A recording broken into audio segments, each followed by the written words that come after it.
Ang panaginip ni Yusuf, noong unang panahon sa lupain ng Canaan, may isang batang nagngangalang Yusuf.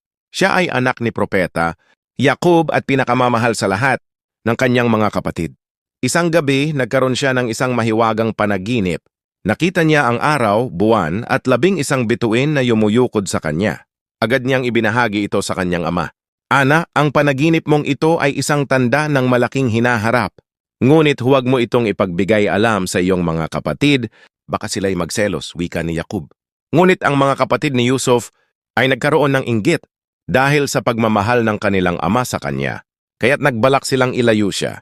Isang araw inanyayahan nila si Yusuf na maglakbay sa ilang at nang sila ay nasa malayo na, itinapon nila siya sa isang balon.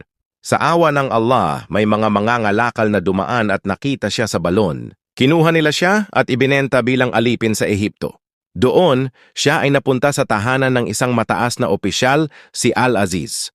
Dahil sa kanyang katalinuhan at kabutihan, pinagkatiwalaan siya ng kanyang Panginoon. Ngunit isang matinding pagsubok ang dumating.